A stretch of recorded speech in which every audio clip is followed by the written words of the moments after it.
In this video, we're going to analyze ellipses with center at a point h, k.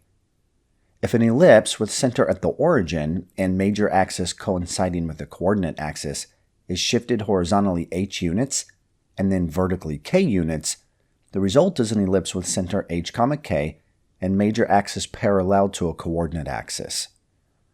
The equations of such an ellipse have the same form as those whose center is at the origin, except that x is replaced with x minus h and y is replaced with y minus k, representing the horizontal and vertical shifts respectively. The best way to learn how to analyze a shifted ellipse is to think of shifting the ellipse whose center is at the origin and remember the distances described in the original form. So to emphasize the connections, on the next two slides we present the corresponding information of an ellipse with center at the origin and its shifted counterpart. On the left-hand side of this slide we have the graph of the ellipse x squared divided by a squared plus y squared divided by b squared equals 1, which is an ellipse whose center is at the origin. The major axis is the x-axis. Foci are a distance c from the center along the major axis located at the points plus or minus c, 0. Vertices are a distance of a from the center along the major axis located at the points plus or minus a, 0, where a is greater than b is greater than 0, and b squared equals a squared minus c squared. Now recall that since a is greater than b, then a squared is greater than b squared, and the a squared denominator being under the x squared term indicates that the major axis is horizontal. Now on the right-hand side, we have the graph of the ellipse x minus h quantity squared divided by a squared plus y minus k quantity squared divided by b squared equals 1, which is an ellipse whose center is h, k. The major axis is parallel to the x-axis, shifted vertically k units from the x-axis. Foci are a distance of c from the center along the major axis, located at the points h plus or minus c, k. Vertices are a distance of a from the center along the major axis, located at the points h plus or minus a, k, again where a is greater than b is greater than 0, and b squared equals a squared minus c squared. Now on the next slide, let's consider the ellipse whose major axis is vertical. So on the left-hand side of this slide, we have the graph of the ellipse x squared divided by b squared plus y squared divided by a squared equals 1, which is an ellipse whose center is at the origin. The major axis is the y-axis, and again, this can be determined in the equation because the larger denominator of a squared is under the y squared term. Foci are a distance c from the center along the major axis, located at the points 0, plus or minus c. Vertices are a distance of a from the center along the major axis, located at the points 0, plus or minus a, where a is greater than b is greater than 0, and b squared equals a squared minus c squared. On the right-hand side, we have the graph of the ellipse x minus h quantity squared divided by b squared plus y minus k quantity squared divided by a squared equals 1, which is an ellipse whose center is at the point h, k. The major axis is parallel to the y-axis, shifted horizontally h units from the y-axis. Foci are a distance of c from the center along the major axis, located at the points h, k plus or minus c. Vertices are a distance of a from the center along the major axis, located at the points h, k plus or minus a, where a is greater than b is greater than 0, and b squared equals a squared minus c squared. Let's consider an example of finding an equation of an ellipse, center not at the origin. Now this problem says to find an equation of the ellipse with center at the point -1, 2, one focus at the point 2, 2, and a vertex at the point -5, 2. Then graph the equation. Now, I like to begin by plotting the given information. Let's use an xy grid from -6 to 6 on both the x and y axes, and let's plot the center at the point -1, 2. Let's plot a focus at 2, 2, and the vertex at -5, 2. Sticking with the convention of labeling points of interest chronologically along the x-axis, I'm going to label the vertex at negative 5, 2 as v sub 1, since it is to the left of the center, and then we'll label the focus to the right of the center as f sub 2 at the point 2, 2. Now, since the center, focus, and vertex all lie on the line y equals 2, which is horizontal, then the major axis is parallel to the x-axis, and the ellipse has the general equation x minus h quantity squared divided by a squared plus y minus k quantity squared divided by b squared equals 1. And we know the center is at the point negative 1, 2, therefore h equals negative 1 and k equals 2. So substituting this information into our general equation, we can write x plus 1 quantity squared divided by a squared plus y minus 2 quantity squared divided by b squared equals 1. Now let's find the values of a and b. To find a, note on our graph that the distance from the center to v sub 1 is 4. Therefore, a is equal to 4, or a squared is 16. Now let's use this information to plot v sub 2 on the graph at the point 3, 2, to the right of the center, a distance of 4 units. In order to find the value of b, we will use the relationship that b squared is equal to a squared minus c squared. And we know the value of a squared. We can determine the value of c since we know one of the foci. And recall the foci are a distance of c from the center. So in this case, we have c is equal to 3, or c squared is equal to 9. Therefore, we have b squared equals a squared minus c squared, which equals 16 minus 9, which is 7. So now that we know the values of a squared equal to 16 and b squared equal to 7, then we can write the equation of our ellipse as x plus 1 quantity squared divided by 16 plus y minus 2 quantity squared divided by 7 equals 1. So we have found an equation for the ellipse with the given information in the problem statement. Let's finish the problem by graphing the equation. For completeness, let's go ahead and plot the other foci. So we had calculated that c equals 3. So let's move 3 units to the left of the center now and plot f sub 1 on the graph at the point negative 4, 2. So to complete the graph of our ellipse, we need to plot the endpoints of the minor axis. And since our major axis is horizontal, then our minor axis is vertical, and we will need to move a distance of b from the center in a vertical direction.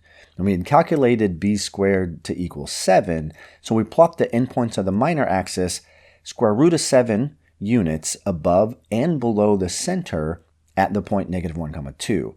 That puts the endpoints at negative 1, 2 plus square root 7 and negative 1, 2 minus square root 7. Using a calculator, we can find these points to be approximately negative 1, 4.65 and negative 1, negative 0.65. Now we plot these 2 points in our xy coordinate grid. So now that we have the endpoints of the minor axis and the vertices that are the endpoints of the major axis, we can sketch the graph of our ellipse by connecting those 4 points with a smooth curve. In this next example, we're told to analyze the equation of the ellipse 9x squared minus 36x plus 4y squared plus 8y plus 4 equal to 0. And recall that the direction to, quote, analyze the equation means we need to find the center, major axis, foci, vertices of the ellipse, and then graph the ellipse. And we need to complete the square on the equation to put it in the proper form. So to do this, let's first isolate all of the variables on the left-hand side by subtracting 4 from both sides and write the equation as 9x squared minus 36x plus 4y squared plus 8y is equal to negative 4. And next, we will complete the square on the x variable and the y variable. First, let's focus on the x variable. To complete the square, we need the coefficient of the x squared term to be positive 1. So we will factor out a 9 of the x squared and x term and write 9 times the quantity x squared minus 4x. I'm going to leave a little extra space to add the appropriate term that completes the square, and we'll write the closing parenthesis. So now let's focus on the y variable. We will factor a 4 out of the y squared and y term and write plus 4 times the quantity y squared plus 2y. Again, I'm going to leave a little bit of space here so that I can add the appropriate term to complete the square on the y variables, and then I will add my right parenthesis. So we have the left-hand side of the equation set up to complete the square, so we now have equal to -4 on the right-hand side of our equation. All right, to complete the square on the x variable, we take half of the x coefficient and square that and add it to both sides of the equation. So the x coefficient is -4. We will take half of that, which is -2, square that, which gives us 4. So we will add 4 inside the parenthesis. Now normally we would add 4 to the right-hand side, but remember we had factored a 9 off of the x squared and x term. So we really have 9 times 4 that we've added on the left-hand side of the equation. So since we've really added 36 on the left-hand side, we're going to go ahead and add 36 on the right-hand side. So to complete the square on the y variable, we're going to take half of the y coefficient, which is the number 2. So we take half of number 2, we get 1. Square that, and we get 1. So we're going to add 1 inside the parenthesis of the y terms.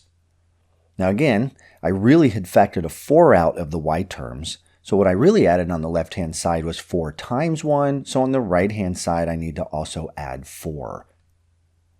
Now that we've completed the square on both variables, let's simplify our equation and factor the two perfect square trinomials we have in x and y.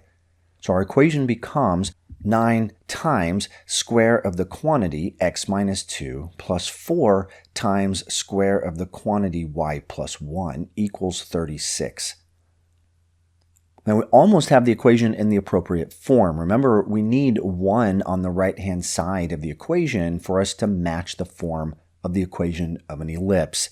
So to finish off putting this equation in the appropriate form, we're going to divide both sides of the equation by 36. We can write the equation as square of the quantity x minus 2 divided by 4 plus the square of the quantity y plus 1 divided by 9 equals 1. Now that we have the equation in the proper form, let's continue with the analysis. Since the larger denominator is under the y squared term, then the major axis is parallel to the y-axis. And the general equation has the form the quantity x minus h squared all divided by b squared plus the quantity y minus k squared all divided by a squared equals 1, where a squared equals 9 and b squared equals 4. Therefore, the equation represents an ellipse with center at the point 2, -1, and the major axis is vertical and parallel to the y-axis. Now let's find the vertices. Recall that the vertices are a distance of a from the center along the major axis, where a equals 3 because we have a squared equals 9. Since the center is 2, -1, and the major axis is vertical, then the vertices are at the points h, k plus or minus a, which is 2, -1 plus or minus 3. These are the 2 points, 2, -4 and 2, 2. Let's go ahead and plot the center and the 2 vertices in our xy coordinate grid that is -6 to 6 along the x-axis and -6 to 6 along the y-axis. So let's plot the center at the point 2, -1. We'll plot v sub 1 at the point 2, -4, and we'll plot v sub 2 at the point 2, 2. All right, next we need to find the endpoints of the minor axis. Now, we know that the endpoints of the minor axis are a distance b from the center, where b squared equals 4 or b equals 2 in this case. Now our minor axis is going to be horizontal since our major axis is vertical, so our endpoints will be at h plus or minus b, k, which is 2 plus or minus 2, -1. And those are the 2 points, 0, -1 and 4, -1. Now let's plot those 2 points in our xy coordinate grid at 0, -1 and 4, -1. Now, at this point, we technically have enough information to sketch the ellipse. However, since we're analyzing the equation, let's go ahead and find the foci first, and then we'll complete the sketch. Now we know that the foci are a distance of c from the center along the major axis. For an ellipse, c squared is equal to a squared minus b squared, which equals 9 minus 4, or 5 in this example. Since our major axis is vertical, then the foci are going to lie at the points h, k plus or minus c, which will be 2, -1 plus or minus square root 5. Now, just to get an idea of where to plot these points, we can approximate the y values and say the foci lie approximately at 2, -3.24 and 2, 1.24. Let's plot these points and label them as F1 and F2 respectively. Again, keep in mind f sub 1 will be below the center and f sub 2 will be above the center. So now that we have all of the information plotted, let's go ahead and connect the vertices and endpoints of the minor axis to sketch the ellipse. And we have completed analyzing the equation.